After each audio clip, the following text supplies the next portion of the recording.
भारत माता की। मंच पर विराजमान बिहार प्रदेश भारतीय जनता पार्टी के अध्यक्ष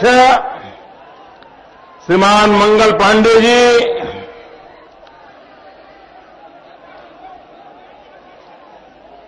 बिहार के वरिष्ठ नेता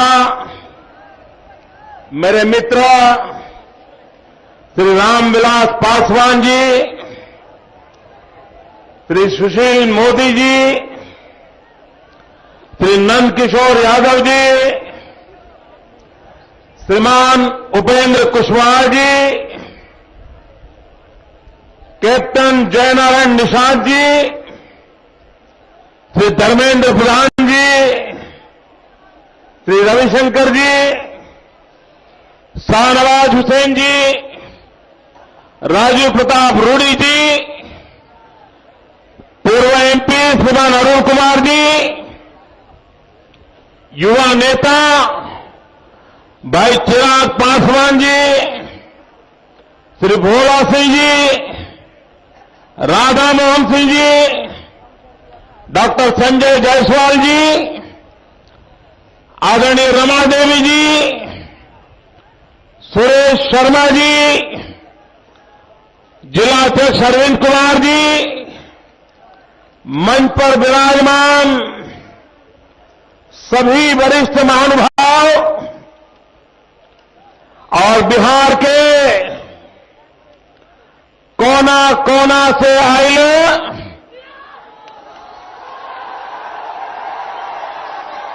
हमार भाई और बहन लोग,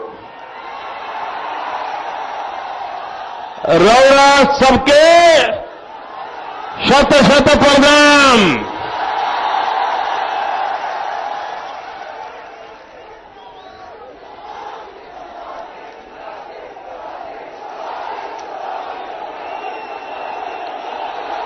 भाइयों बहनों, मैं 27 अक्टूबर को पटना में आया था।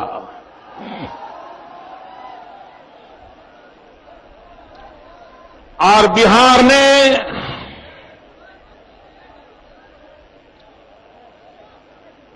जिस प्रकार से स्वागत किया था, सम्मान किया था, गौरव किया था,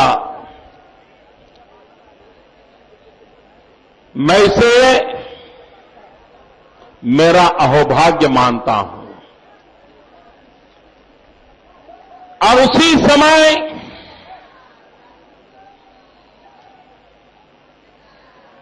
राजनीतिक द्वेष के कारण जिस प्रकार से निर्दोष लोगों को मौत के घाट उतार दिया गया, एक के बाद एक बम धमाकों ने पटना की धरती को लहूलुहान कर दिया। भाइयों बहनों, वो बम धमाके के गांव भारत के लोकतंत्र के सीने पर लगे थे। वो बमों के गांव हिंदुस्तान के भाईचारे पर लगे थे, एकता और सद्भावना पर लगे थे। लेकिन भाइयों बहनों, तबाही करने वाले कितनी ही कोशिश क्यों न कर ले, बिहार की जनता ने ठान ली है।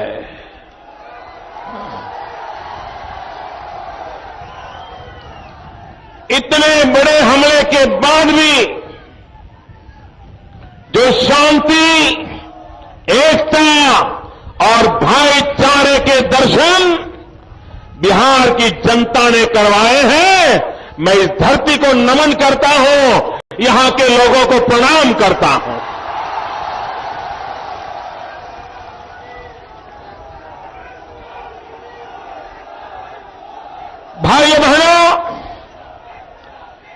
शांति, एकता, सद्भावना के बिना यह देश विकास नहीं कर सकता है, प्रगति नहीं कर सकता है। और इसलिए शांति, एकता, भाईचारा, सद्भावना, इसी नींव पर विकास की इमारत बनने वाली है। और इसलिए भाइयों बहनों, आपने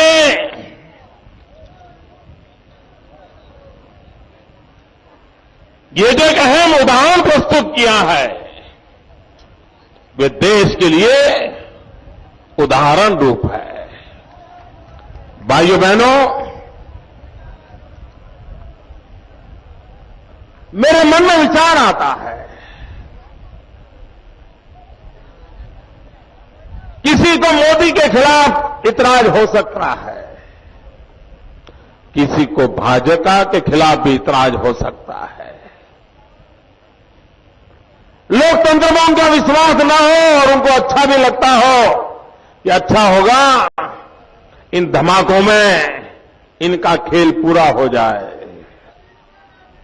लेकिन भाइयों बहनों, भाजपा के नेताओं को सुरक्षा मिले या न मिले, लेकिन बेगुनाह नागरिकों को क्यों मारा जा रहा है?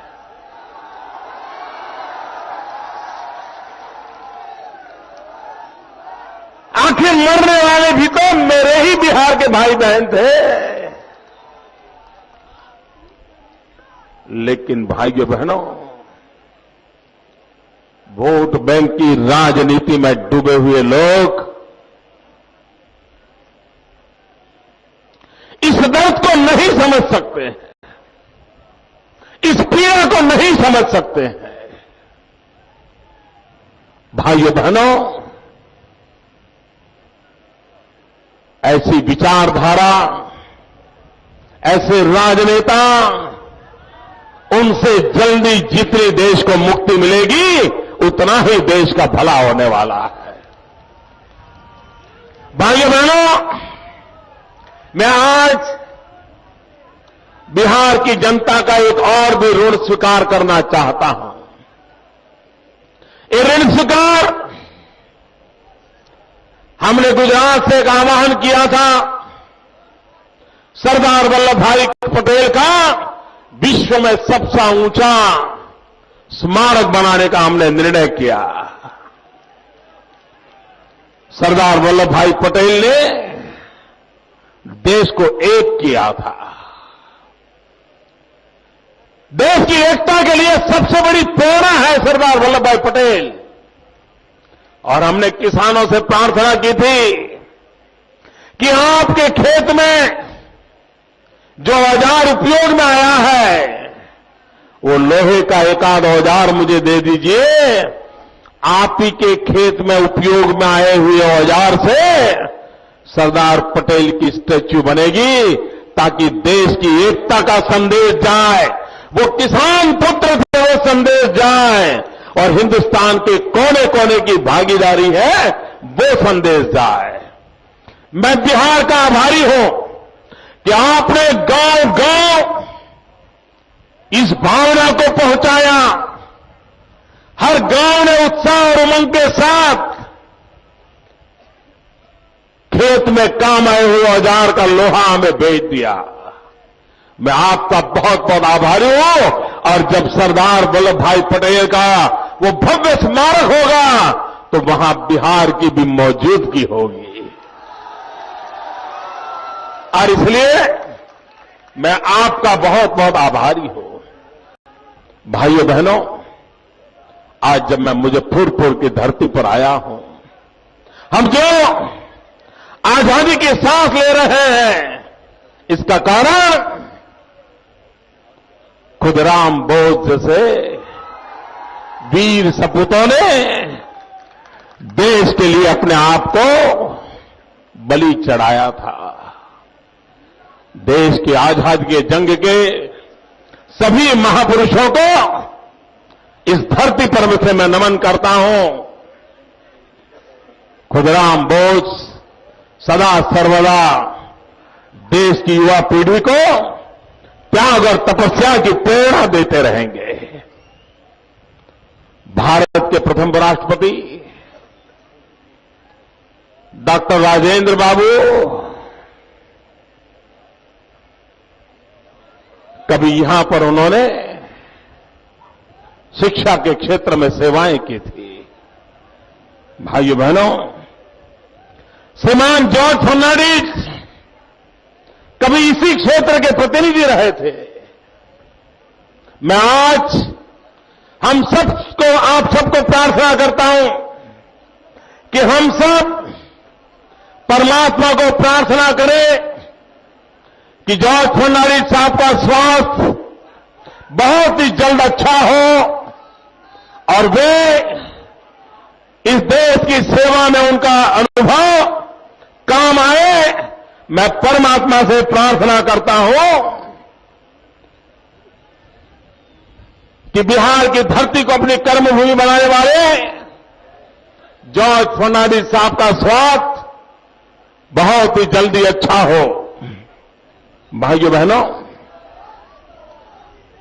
जब एनडीए की सरकार थी, अटल बिहारी वाजपेयी हमारे देश के प्रधानमंत्री के रूप में हमारी मैथिली भाषा को संविधान सूची में देकर के उसका गौरव किया था, उसका सम्मान बढ़ाया था।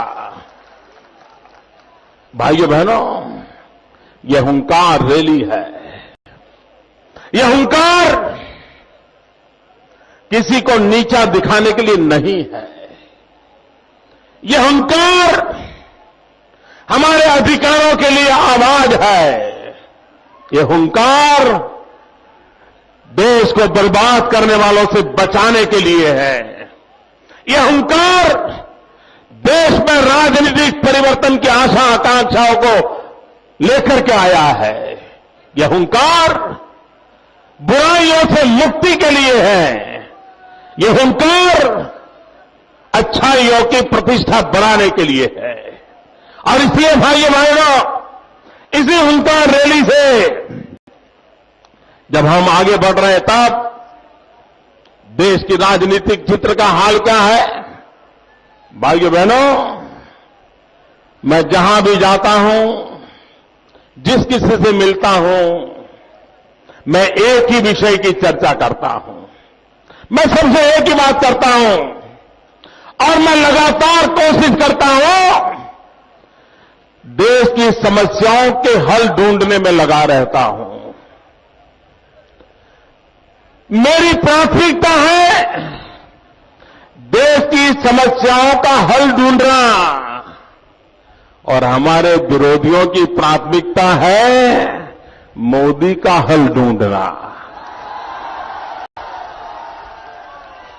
वे लगे हैं, मोदी का हल ढूंढने में लगे हैं। और इसलिए भाइयों बहनों, ये जो संकुचित मानसिकता है, वो कभी भी देश का भला नहीं कर सकती है। भाइयों बहनों, बहुत तेजी से एनडीए का विस्तार हो रहा है। और मैं जब एनडीए बोलता हूं तो मेरे सामने एनडीए के दो रूप हैं। एक है नेशनल डेमोक्रेटिक अलायंस और दूसरा है नेशनल डेवलपमेंट अलायंस। और ये हमारा परिवार बढ़ रहा है। मैं रामविलास जी का, भाई चिराग का, उपेंद्र कुशवाहा जी का और उनके सभी साथियों का ये एनडीए परिवार में स्वागत करता हूं। ये शक्ति बढ़ने वाली है, ये रुकने वाला नहीं है मामला, ये बढ़ता ही चलेगा और औरों की परेशानी भी उतनी ही बढ़ने वाली है। उनको तो परेशानी हो रही है कि भाजपा वाले, इनको तो हम बनिए ब्राह्मण की पार्टी कहते थे और ये पिछड़ी जाति के लड़के को उन्होंने प्रधानमंत्री घोषित कर दिया। चौंक गए हैं, चौंक गए हैं। भाइयों बहनों, लिख करके रखिए, आने वाला दशक 60 साल बीत चुके हैं मित्रों। आने वाला दशक हिंदुस्तान में दलितों का, पीड़ितों का, शोषितों का, आदिवासियों का, वंचितों के विकास का दशक होने वाला है, उनके हकों की रक्षा का दशक होने वाला है। ये मैं आज आपको मेरा इरादा साफ कर देता हूं भाइयों। आपने वादे तो बहुत किए, लेकिन क्या कभी कोई वादा निभाया है? क्या कभी गरीबों की परवाह की है? भाइयों बहनों, क्या कांग्रेस ने कभी कोई वादा निभाया है? ये थर्ड फ्रंट वालों ने कभी किसी का भला किया है? ये 1 साल पहले थर्ड फ्रंट वाले कहीं नजर आते थे? 6 महीने पहले नजर आते थे? जब चुनाव का बिगुल बजता है तभी ये जागते हैं, फिर 5 साल सो जाते हैं। ये चुनावी खिलाड़ी चुनाव का माहौल तो बिगाड़ सकते हैं, लेकिन देश का कभी भला नहीं कर सकते भाइयों। और इसलिए चाहे कांग्रेस हो और ये थर्ड फ्रंट हो, या आखिर थर्ड फ्रंट है क्या? उसमें से अधिकतर पार्टियां वो हैं जिन्होंने कांग्रेस को बचाने का काम किया है। कभी वो कांग्रेस के लालच में फंस करके काम करते हैं, कभी सीबीआई के चाबुक से डर करके काम करते हैं। भाइयों बहनों, सार्वजनिक जीवन में हिपोक्रेसी नहीं चलती है। मैं रामविलास जी के लिए कहना चाहता हूं, आज वो एनडीए छोड़ करके गए थे, विरोध की घोषणा करके गए थे, लेकिन उसके बाद कभी भी मिलना हुआ, कहीं पर भी मिलना हुआ तो प्यार से मिले हैं। और अगर अखबार वालों ने फोटो निकाली तो वो डरे नहीं है, कोई हिपोक्रेसी नहीं की। अखबार के सामने हाथ से हाथ मिला करके फोटो निकालने की हिम्मत रामविलास जी हमेशा करते थे। वरना मैंने ऐसे नेता देखे हैं कि कमरे में तो बड़े प्यार से बातें करते हैं, भोजन के टेबल पर भी बैठते हैं, लेकिन अगर पब्लिक में हाथ मिलाना है तो पसीना छूट जाता है।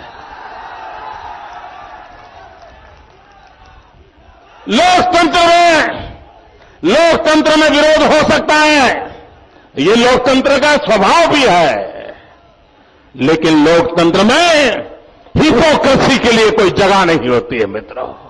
जनता गलतियों को माफ करती है, लेकिन जनता कभी भी हिपोक्रेसी को माफ नहीं करती है। भाइयों बहनों,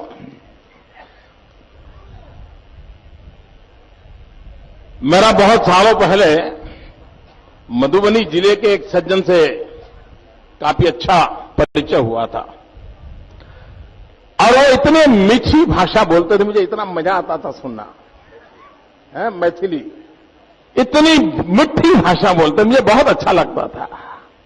भाइयों बहनों, एक तरफ इतनी बढ़िया मीठी भाषा, अब मीठे लोग ही मीठी भाषा बोल सकते हैं, कड़वे लोग मीठी भाषा नहीं बोल सकते।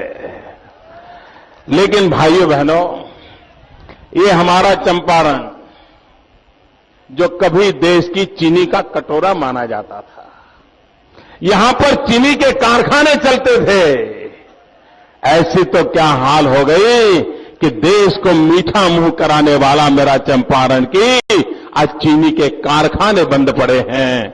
भाइयों बहनों, मेरे गन्ने का किसान परेशान है। आज स्थिति को नहीं बदला जा सकता क्या? कौन जिम्मेवार है इसके लिए?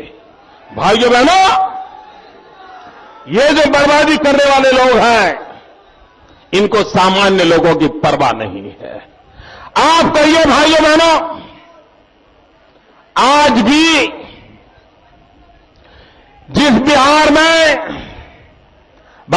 भगवान बुद्ध और महावीर का स्मरण होता है। जयप्रकाश नारायण तक के इतने महापुरुषों की भूमि रही है।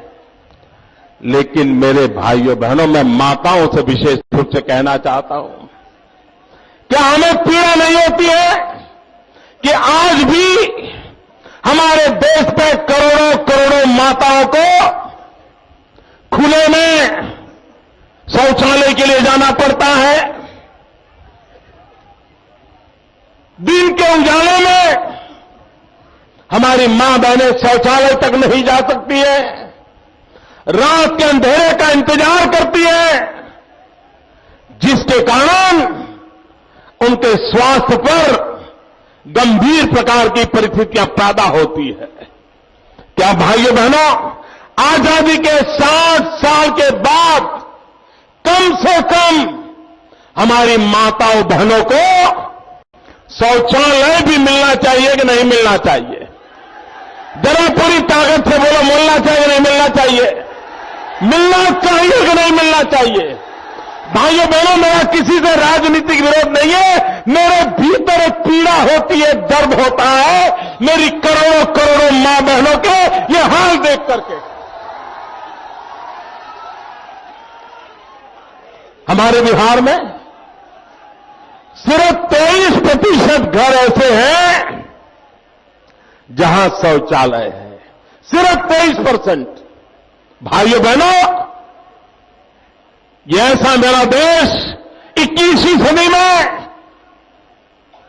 जिसके पास मां बहनों की इज्जत प्राथमिकता न हो, तो भाइयों बहनों शर्म आती है। और इसलिए मैं कहता हूं भाइयों बहनों, हमारी माताओं बहनों को अनेक पीड़ाओं से हमें मुक्ति दिलानी है। भाइयों बहनों, सिर्फ 16% घर ऐसे है यहां जहां बिजली है, घर में कनेक्शन हो सिर्फ 16%। भाइयों बहनों, आपको बिजली मिलती है क्या? बिजली मिलती है क्या? मुझे बताइए, आपको बिजली चाहिए कि नहीं चाहिए? पढ़ने के लिए बिजली चाहिए, मां बीमार है तो पंखा चलाने के लिए बिजली चाहिए, खेत में पानी पहुंचाने के लिए बिजली चाहिए। बिजली सहज स्वीकार्य है कि नहीं है? अरे मोबाइल फोन लाते हैं लेकिन चार्जिंग के लिए दूसरे गांव जाना पड़ता है। भाइयों बहनों, बिहार में बिजली जाती है ये खबर नहीं है, बिजली आती है ये खबर है। लोग रास्ते में जाते बस में बात करते हैं, यार पिछले मंगल मेरे यहां आई थी, तो दूसरा कहता अच्छा मेरे यहां तो पिछले मंगल भी नहीं आई। बिजली आना है, खबर है यहां। भाइयों बहनों, नजदीक में कोयले की खदान है। पूर्व में तो बिहार जो संयुक्त था तो कोयले की खदान के ढेर पर बैठा हुआ था, लेकिन विकास की दृष्टि न होने के कारण ये तबाही हो गई। मेरे नौजवान, आप मुझे बताइए, ये बिहार की वर्तमान सरकार आपको रोजगार दे सकती है? ये दिल्ली की वर्तमान सरकार आपको रोजगार दे सकती है? क्या रोजगार के बिना अब तक जीवन चल सकता है? भाइयों बहनों, मैंने अभी 2012 की जानकारी ली। 2012 में 8,50,000 लोगों ने बेरोजगारों के दफ्तर में अपना नाम रजिस्टर करवाया बिहार में। 8,50,000। और नौकरी कितने लोगों को मिली होगी? 8,50,000 बेरोजगार में से ये विकास के दावे करने वाली सरकार ने सिर्फ 2,000 लोगों को रोजगार दिया। 2,000 को। भाइयों बहनों, जिनको देश के नौजवानों की परवाह नहीं, उनके रोजगार की परवाह नहीं, भाइयों बहनों, वे कभी भी आने वाली पीढ़ी का भला नहीं कर सकते। जिस प्रकार से यहां हमारा किसान गन्ने की खेती करना, चीनी की मिलें बंद पड़ी है, किसान परेशान है, उसी प्रकार से पूरा हिंदुस्तान इसी क्षेत्र से लीची का भी स्वाद लेता है और मखाना का भी स्वाद लेता है। हिंदुस्तान का 90% मखाना इसी इलाके से आता है। और भाइयों बहनों, और इसलिए हमारा और आपका नाता जरा पुराना है। अगर कमल नहीं तो मखाना कहां से आएगा? और इसलिए आपका और कमल का तो बड़ा पक्का नाता है। और एक बार कमल आया तो सिर्फ मखाना ही नहीं, लक्ष्मी स्वयं आकर के बैठने वाली है। भाइयों बहनों, क्या मखाना न्यूट्रिशन की दृष्टि से उत्तम है? मखाना न्यूट्रिशन वैल्यू सबसे ज्यादा वाला जो कुछ चीजें खाने में आती है उसमें एक नाम मखाना का आता है। लेकिन उसके वैल्यू एडिशन के लिए न कुछ सोचा गया, न विचार किया गया। भाइयों बहनों, आवश्यकता यह है विकास को प्राथमिकता दी जाए। यहां सामने ही मैं जब हेलीकॉप्टर से देख रहा था, इतनी बड़ी विशाल ये भीड़, लेकिन मैं देख रहा था हजारों लोग रोड पर बेचारे आ रहे थे। मीलों दूर उनकी गाड़ियां खड़ी थी, हेलीकॉप्टर से दिखाई दे रहा। अभी भी शायद कुछ लोग तो पहुंच नहीं पाए होंगे। भाइयों बहनों, अटल बिहारी वाजपेयी जी ने हिंदुस्तान को जोड़ने के लिए एक रास्तों के चतुष्कर की कल्पना दी थी और सौराष्ट्र से सिलचर तक ईस्ट वेस्ट कॉरिडोर बनाने का काम प्रारंभ किया था। वही रास्ता यहां से गुजरता है। भाइयों बहनों, अगर 2004 में अटल जी की सरकार बनी होती, मैं भाइयों बहनों दावे से कहता हूं, ये सौराष्ट्र से सिलचर वाया बिहार तेज गति से गाड़ियां दौड़ती बिजनेस चलता, कितना बड़ा काम होता। लेकिन वो अनेक राज्यों के किनारे पर मरा पड़ा है। ये हमारे नंद कुमार जी जब थे तो उन्होंने थोड़ा बहुत किया, लेकिन फिर ठप हो गया है। लेकिन और राज्यों में तो दिल्ली की सरकार ने इसको रोक करके बैठे हुए हैं। और इसलिए भाइयों बहनों, विकास के प्रति कितनी उदासीनता राज्य की और दिल्ली की सरकार की है, इसके लिए मैं आपका ध्यान आकर्षित करता रहता हूं। भाइयों बहनों, आतंकवाद इस देश को तबाह कर रहा है और हम इस बात के हैं, दुनिया के किसी भी कोने में आतंकवाद ये मानवता का विरोधी है। नेपाल की सीमा आज संकट का कारण बनी हुई है और भाइयों बहनों, आतंकवादियों को छिपने के लिए अब लगता है बिहार उनको स्वर्ग भूमि लगने लगी है। क्यों? क्योंकि बिहार सरकार की वोट बैंक की राजनीति आतंकवादियों के प्रति कठोर रवैया बरतने के लिए तैयार नहीं है। भाइयों बहनों, आतंकवाद के प्रति नरमी वो पूरे देश को तबाह कर देगी और उसके खिलाफ राजनीतिक विचारधारा बीच में आड़े नहीं आनी चाहिए। सत्ता सुख के सपने आड़े नहीं आने चाहिए। आतंकवाद के खिलाफ लड़ने के लिए देश में एक स्वर होना चाहिए, एक संकल्प होना चाहिए, राजनीति से ऊपर उठ करके होना चाहिए। तभी आतंकवाद के खिलाफ लड़ाई लड़ी जा सकती है, तभी सामान्य मानवी को सुरक्षा का एहसास हो सकता है। भाइयों,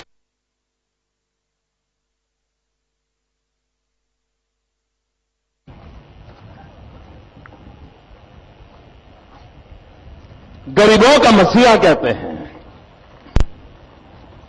भाइयों बहनों, पिछले 40 साल से हिंदुस्तान में गरीबों की भलाई के लिए 20 सूत्री कार्यक्रम चलता है। जिस 20 सूत्री कार्यक्रम के तहत गरीबों की भलाई के काम होते हैं, सभी सरकारें और भारत सरकार इससे जुड़ी हुई है। हर 6 महीने उसकी रिपोर्ट निकलती थी। कौन सरकार गरीबों की भलाई के लिए अच्छा काम करती है, भाइयों बहनों, आज मैं गर्व से कहता हूं, पूरे हिंदुस्तान में सिर्फ भारतीय जनता पार्टी की सरकारें हैं जो 20 सूत्री कार्यक्रम के इम्प्लीमेंटेशन में हमेशा अव्वल नंबर पे रही है। भाइयों बहनों, कांग्रेस की एक भी सरकार नहीं रही है। और ये थर्ड फंड के नाम पर गाजे बाजे करने वालों को तो ऐसे कामों में कोई रुचि भी नहीं है, नहीं उन्होंने कभी की है। भाइयों बहनों, गरीबों का भला ये भारतीय जनता पार्टी के प्राथमिकता है। भाइयों बहनों, हमारा ये इलाका है जहां भरपूर पानी है, हमारा ये इलाका है जहां पर सर्वाधिक अच्छी जमीन है। लेकिन भाइयों बहनों, पानी के कारण कभी बाढ़ में परेशानी होती है तो कभी बाढ़ के बाद अनेक प्रकार की बीमारियों के कारण परेशानी होती है। अटल बिहारी वाजपेयी जी ने जहां पानी नहीं है वहां पानी पहुंचाने का संकल्प किया था, और जहां ज्यादा पानी के कारण नुकसान होता है उनको बचाने के लिए संकल्प किया था, और रिवर ग्रिड का एक सपना देखा था। भाइयों बहनों, पूरे देश को अगर सुजलाम सुफलाम बनाना है, पूरे देश को अगर हरा भरा बनाना है, तो हम सबके लिए आवश्यक है कि हम भाइयों बहनों रिवर ग्रिड के कंसेप्ट को आगे बढ़ाएं। दिल्ली की सरकार ने उसको डिब्बे में बंद करके रखा हुआ है। वाजपेयी जी का सपना अधूरा है, उस सपना पूरा करने का संकल्प लेकर के हम आगे बढ़ना चाहते हैं। भाइयों बहनों, आजकल हमारे देश में फैशन हो गई है। आपको याद होगा, पहले के जमाने में हिंदुस्तान में कुछ भी होता था तो एक फैशन थी, भाई इसमें विदेशी शक्तियों का हाथ है। कोई भी बात हो तो बोलते थे विदेशी शक्तियों का हाथ है। बाद में कोई घटना घटती थी तो कहते थे आईएसआई का हाथ है। ये हमारे देश में लगातार बोला जाता था। लेकिन पिछले कुछ वर्षों से इस देश में कुछ भी हो, एक जड़ी बूटी हाथ आ लगी है कुछ लोगों को, सत्ता पाने की जड़ी बूटी, और उसका नाम उन्होंने रखा है सेक्युलरिज्म। आप कहो भाई नौजवानों को रोजगार चाहिए, वो कहते हैं सेक्युलरिज्म खतरे में है। आप कहो महंगाई ज्यादा है तो बोले सेक्युलरिज्म खतरे में है। आप कहें गरीबों को दो पेट खाना मिले तो कहते हैं सेक्युलरिज्म खतरे में है। आप कहो कि भाई हमारे यहां खेती की किसानों की परेशानी है, अरे बोले वो बाद में, अभी सेक्युलरिज्म परेशान है। भाइयों बहनों, आप मुझे बताइए, आपको रोजगार चाहिए या नहीं चाहिए? गरीब को खाना चाहिए कि नहीं चाहिए? रहने को घर चाहिए कि नहीं चाहिए? इनके पास जवाब नहीं है, इनके पास जवाब नहीं है, और इसलिए एक ही माला फेरते रहते हैं सेक्युलरिज्म सेक्युलरिज्म। भाइयों बहनों, ये फरेब है, देश की जनता को गुमराह करने का काम है। इनके लिए सत्ता हथियाना एक सिर्फ रास्ता है, इनका कोई कमिटमेंट नहीं है। और इसलिए भाइयों बहनों, इस देश के सामने मुद्दा है महंगाई, इस देश के सामने मुद्दा है भ्रष्टाचार, इस देश के सामने है मजबूत सरकार, इस देश के सामने मुद्दा है मजबूत नेतागिरी। उसका जवाब देना नहीं है, और इसलिए ऐसे ही बातें करके देश को गुमराह करने की कोशिश कर रहे हैं। और इसलिए मैं कहना चाहता हूं मेरे भाइयों बहनों, उनके लिए सेक्युलरिज्म ये सिर्फ चुनावी नारा है। हमारे लिए सेक्युलरिज्म का मतलब है हर संप्रदाय हमारा है। उनके लिए सेक्युलरिज्म वोट बैंक की राजनीति है, हमारे लिए सेक्युलरिज्म ये विकास की राजनीति है। उनके लिए सेक्युलरिज्म तो और राज करो, हमारे लिए सेक्युलरिज्म जोड़ो और विकास करो का मंत्र है। उनके लिए secularism appeasement for few, justice for none. हमारे लिए appeasement to none, justice for all, ये हमारा सेक्युलरिज्म है। उनके लिए सेक्युलरिज्म नाकामियों को छुपाने का बहाना है। हमारे लिए सेक्युलरिज्म विकास का नया रास्ता बनाना है। भाइयों बहनों, उनके लिए सेक्युलरिज्म रिलीजन फर्स्ट होता है, हमारे लिए सेक्युलरिज्म इंडिया फर्स्ट होता है। भाइयों बहनों, उनके लिए सेक्युलरिज्म ये राजनीतिक हथकंडा है, हमारे लिए आस्था का विषय है। और इसलिए भाइयों बहनों, सेक्युलरिज्म के नाम पर हिंदुस्तान को गुमराह करने वाले लोग, भाइयों बहनों, मैं आज बिहार की धरती पर आया हूं। 1947 में हमारा देश आजाद हुआ, 2022 में हमारी आजादी को 75 साल होंगे। अमृत पर्व आएगा। क्या हमारा देश अमृत पर्व आने से पहले ये सपना नहीं दे सकता है क्या? भाइयों बहनों, मैं इरादा लेकर के आया हूं आज, और मैं आपको कहता हूं, हिंदुस्तान में कोई ऐसा नागरिक न हो कि जिसको रहने के लिए छत न हो। हम ऐसा हिंदुस्तान बनाना चाहते हैं, हर परिवार को घर मिले, और घर भी ऐसा जिसमें शौचालय हो, घर भी ऐसा जिसमें पानी का नल हो, नल में पानी आता हो, घर भी ऐसा जिसमें बिजली का कनेक्शन हो। भाइयों बहनों, ऐसा घर हिंदुस्तान के हर परिवार को मिले, ये भारतीय जनता पार्टी का, एनडीए का सपना है। और जब हिंदुस्तान अपने आजादी के 75 वर्ष मनाएगा, उस समय हम इसको पूरा करने के लिए आपके पास आए हैं। मैं विश्वास करता हूं आप मुझे समर्थन करेंगे, हर परिवार को घर मिले, इस काम को आप बल देंगे, ये मैं विश्वास करता हूं। भाइयों बहनों, आज देश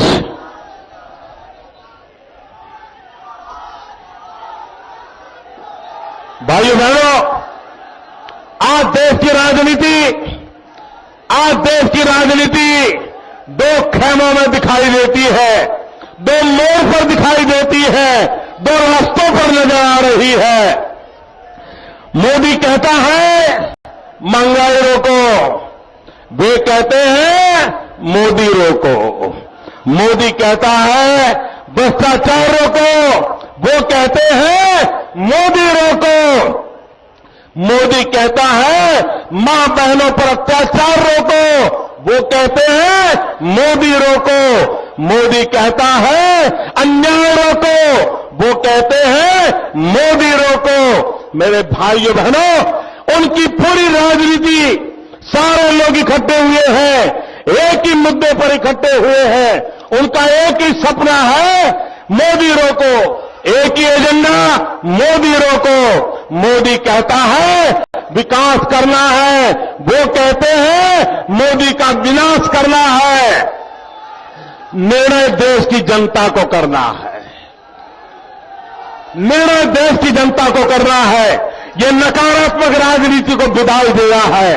और इसलिए भाइयों बहनों, आज जब खुदराम बोस जहां बलि चढ़े, बलिदान हुए, उस पवित्र धरती पर से मैं कहना चाहता हूं, मैं सौगंध मुझे इस मिट्टी की, सौगंध मुझे इस मिट्टी की, मैं देश नहीं मिटने दूंगा। सौगंध मुझे इस मिट्टी की, मैं देश नहीं मिटने दूंगा। सौगंध मुझे इस मिट्टी की, मैं देश नहीं झुकने दूंगा। मेरी धरती मुझसे पूछ रही, मेरी धरती मुझसे पूछ रही, कब मेरा कर्ज चुकाओगे? मेरा अंबर मुझसे पूछ रहा, कब अपना फर्ज निभाओगे? मेरा वचन है भारत मां को, मेरा वचन है भारत मां को, तेरा शीश नहीं झुकने दूंगा। सौगंध मुझे इस मिट्टी की, सौगंध मुझे इस मिट्टी की, मैं देश नहीं मिटने दूंगा, मैं देश नहीं मिटने दूंगा, देश नहीं झुकने दूंगा, मैं देश नहीं लुटने दूंगा। आपका बहुत बहुत आभार।